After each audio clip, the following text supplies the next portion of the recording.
I'm a tad bit late on getting my hands on this game. I was trying to hold out for a physical copy, but they were proving impossible to find, so I just sucked it up and bought the digital version.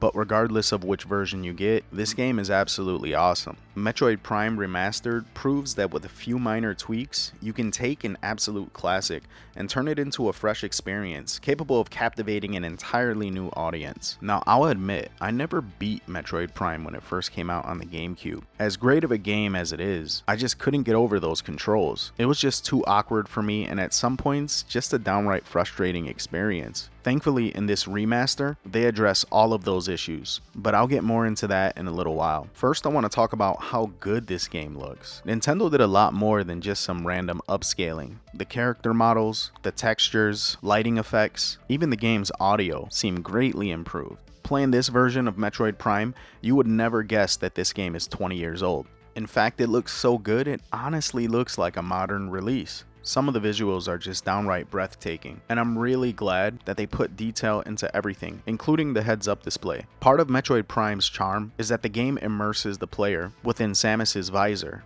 The game does a really good job of making you feel like you're playing as more than just a floating set of eyes with a gun in hand. You've always felt the power of Samus's suit, and with these graphical upgrades, none of that was lost in translation. In terms of gameplay, if you played a Metroid Prime game before in the past, you know what you're signing up for. But for those who haven't, Prime is more than the quintessential run and gun shooter.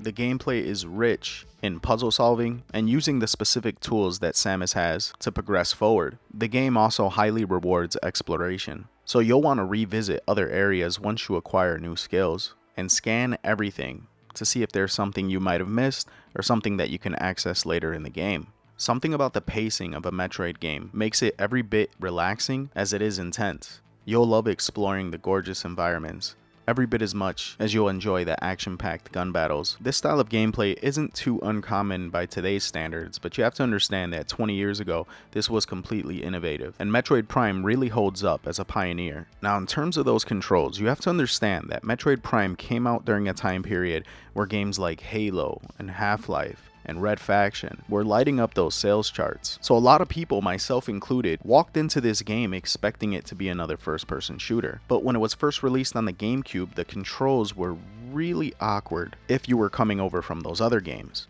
The controls were so different that in the early 2000s, there was actually a debate as to whether or not this game should be considered a first-person shooter. They tried to throw labels like first-person puzzle game, first-person action-adventure game, and I don't know if Nintendo was just trying to be different, or if they really thought that that control scheme was best suited for this game. But I am very happy to see that they finally embraced this game as the true first-person shooter that it is.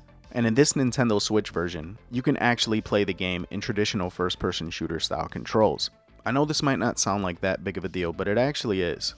I have every version of this game, including the Trilogy collection that came out for the Wii, which I will admit at that point in time was a little bit more easy to get acclimated to the control style, but I still never beat this game from start to finish. At certain points, I just got really frustrated and gave up, but that is no longer the case, and I am happy to say that I played this game from start to finish, enjoying it in all of its glory. I can honestly say without a shadow of a doubt that this is the best version of Metroid Prime that is out there. Like I said before, Metroid Prime is a pioneer in the space of first-person shooters, and is one of the all-time great games from Nintendo's GameCube era. This is something Nintendo should have did more of throughout the life cycle of the Nintendo Switch. There are so many good games that came out for the GameCube that would feel right at home on this console. Hopefully this is a sign of things to come, and we'll see more of our favorite titles ported over. Anyway, hope you guys enjoyed. Until next time, this is Ness, signing out.